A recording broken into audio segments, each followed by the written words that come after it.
আমাদের কালকে বিনা দোষে কয়েকটা ছেলে বুথের থেকে বুথ প্রেজেন্ট থেকে নিয়ে শুরু করে কয়েকজন ছেলেকে বিনা দোষে অ্যারেস্ট করে নিয়ে এসেছে। রেখা পাত্র বসিরহাট মহকুমা আদালতে গ্রেপ্তার হওয়া 5 বিজেপি কর্মীর সঙ্গে দেখা করতে বসিরহাট মহকুমা আদালতে এলেন বসিরহাট লোকসভা কেন্দ্রের বিজেপি প্রার্থী রেখা পাত্র। গতকাল সন্দেশখালী নাজার থানার অন্তর্গত বায়ারমারিতে দফায় দফায় উত্তেজনা ছড়ায়। পুলিশকে লক্ষ্য করে ইট মারা, পুলিশকে হেনস্থা করা, পুলিশের কাজে বাধা দেওয়া সহ একাধিক অভিযোগে 5 জন বিজেপি কর্মীকে গ্রেপ্তার করে নাজার থানার পুলিশ। তাদেরকে আজ বসিরহাট মহকুমা আদালতে আনা হয়। তাদের সাথে কোর্ট লকআপে দেখা করতে এলেন রেখা পাত্র।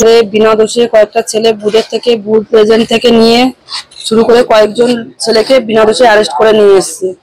নিয়ে এসে থানায় কিছু ছেলে আছে, তাদেরকে কোর্টে আজকে নিয়ে আসে, তাদের জামিন করাবো, জামিন করানো হবে আজকে। আর এই আগারহাটিতে বাচ্চা খোকন, মুসলিম শেখ আর কুতুস শেখ, এই 3 জনের মিলে ওখানে পুরো প্রত্যেকটা বুধে বুধে গিয়ে ওরা এরকম মানে ষড়যন্ত্র করেছে। প্রত্যেকটা বুধে এরকম গুন্ডা বাহিনী রোহিঙ্গাদের নিয়ে গিয়ে হামলা করেছে প্রত্যেকটা মানুষের। ওখানে মায়েদেরকেও প্রচন্ড ভাবে মেরেছেন। 8 জন মা এখানে হসপিটালে, বসিরহাট জেলা হসপিটালে ভর্তি আছেন, তাদেরও অবস্থা খুব আশঙ্কাজনক। এবং আরো মায়েদেরকে মারা হয়েছে, তারা ভয়ে আসতে পারেনি, অর্থ সাহায্যের ভয়ে। তারা এত গরিব, এত অভাবের ঘরের যে ওরা ভয়ে আসতে পারেনি যে ওনাদের ওষুধপত্রের খরচ কে যোগাবে, সেই ভয়ে। কিন্তু আমরা লোক পাঠিয়েছি, যারা আহত হয়েছে, যারা এখনো অবধি সেখানে আহত হয়ে পড়ে আছে, তাদেরকে নিয়ে আসার জন্য। এবং আরেকজন, ওনার স্বামীর নামটা বলে যাচ্ছি, বয়ন আরি, ওনার স্ত্রীকে গর্ভবতী, ওনার স্ত্রীকেও ঘরের ভিতরে ঢুকে রাজ্যের পুলিশ প্রচন্ড ভাবে মারধর করেছে। এবং তার পরিস্থিতি কি এখন অব্দি জানতে পারিনি, কিন্তু আমার লোক পাঠিয়েছি। দেখুন, আমি যখন সন্দেশখালীতে ভোট দিতে গেছি, সেখানে বুথ এজেন্ট মন্টু মাইতি আমার ওপরে আমাকে ভোট দিতে দেবে না বলে বিক্ষোভ সৃষ্টি করেছিল এবং ভোট দিচ্ছিল না। 10-15 মিনিট আমাকে আটকে রাখা হয়েছিল। তারপরেও আমি ভোট দিয়েছি, বেরিয়েছি। তারপরে যখন আমি প্রত্যেকটা বুথে বুথে যাই, প্রত্যেকটা বুথে বুথে আমি দেখেছি টিএমসির লোকেরা কিভাবে ষড়যন্ত্র করছে এবং সেখান থেকে মানুষেরা কিভাবে। আমি যখন সন্দেশখালী থেকে ভোট দিয়ে বেরিয়ে আসলাম, শ্রিয়া পারভিন প্রায় 500 পুলিশ এবং বিএসএফ নিয়ে আমাদের সন্দেশখালীতে ঢোকে। বাইরের লোক, আমরা যেটা জানতে পেরেছি, সেটা বাইরের লোক, একটা ডিস্ট্রিক্টের লোক আর একটা ডিস্ট্রিক্টে যেতে পারবেন না। তাহলে এখানে শ্রিয়া পারভিন কি করে গেল সন্দেশখালী 171 নম্বর বুথে, কি করে গেল? আমি এটাই জানতে চাই। শ্রিয়া পারভিন কে?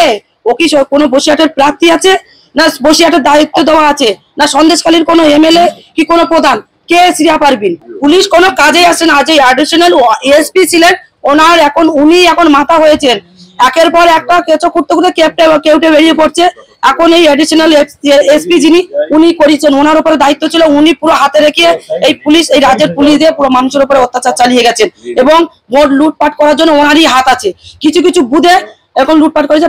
আমার আশঙ্কা হচ্ছে 500-র বেশি বুথ এই অ্যাডিশনাল এসপি ওনার গুন্ডা বাহিনী দিয়ে, ওনার রাজ্যের পুলিশ দিয়ে এবং যে রোহিঙ্গারা ছিল তাদেরকে পুলিশের পোশাক পরিয়ে, পুলিশ সাজিয়ে এই ভোট লুটপাট করিয়েছে।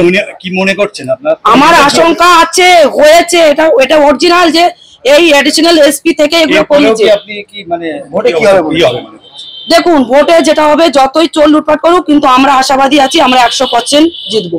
কারণ মানুষের উপরে এমন ভাবে অত্যাচার করেছে, গর্ভবতী মাকে নিয়ে বয়স্ক মায়েদের যেভাবে মারধর করেছে, সেটা যাতে কেউ না জানতে পারে, তার জন্য 144 ধারা সন্দেশখালীতেও জারি করেছিল, কিন্তু পার পায়নি।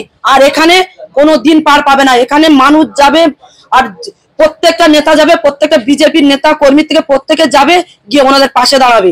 আর যে তৃণমূলের যে ষড়যন্ত্র করেছে, সেই ষড়যন্ত্র ভাঙতে এই রেখা পাত্র ওনাদের পাশে। এটা তো রাজ্যের পুলিশের, মুখ্যমন্ত্রীর চাল একটা, রাজ্যের পুলিশ দিয়ে যে 144 ধারা জারি করেছে। দেখে রাজ্যের পুলিশকে আমরা মানছি না। আমরা বসিরহাট এসপি অফিসে ওখানে যে মায়েদের উপর অত্যাচার, প্রত্যেককে নিয়ে আসবো, ওখানেই ওনাদের নামে কেস দেবো। আর যে অফিসার গুলো যারা মারধর করেছে, তাদের নাম নিয়ে ওখানে কেস দেওয়া হবে। আর সেটা রেখা পাত্র ওনাদের সাথে থাকবে নামে। রাজ্যের পুলিশ তো ছিলই, তার সাথে সাথে কিছু রোহিঙ্গাদের ওদের পুলিশের পোশাক পরিয়ে তাদের ঘরে ঘরে, এমনকি কিছু কিছু ঘরও ভাঙচুর করেছে ভোট হতে দেবে না বলে। এবং ভোট কিছু কিছু হতেই দেয়নি। ওরা ভোট নিজেদের বুধে বুধে ফস ক্যামেরা যেটা আর করেছে, সেটা আমি যখন ঢুকেছি ওখানে প্রত্যেকটা বুথে, যখন আমি যে কোনো বুথে গেছি, আমি প্রত্যেক জায়গায় দেখেছি, যখনই আমি বুথের ভিতরে হুট করে ঢুকেছি, প্রত্যেকটা এজেন্ট চমকে গেছে তৃণমূলের। তার মানে ওর ভিতরে কিছু না কিছু কারসাজি হয়েছে। আমি দেখেছি জোড়া ফুল মুখ্যমন্ত্রী যেখানে হাজী নজরুলের বুতামে সোজাসুজি পেনের কালি দিয়ে কালো চিহ্নিত করা। তার মানে যারা মূর্খ বয়স্ক দেখতে পাবে না চোখে, তাদের ওটা সিগন্যাল দেওয়া ছিল, তারা সেই সিগন্যাল অনুযায়ী ভোট দেবেন।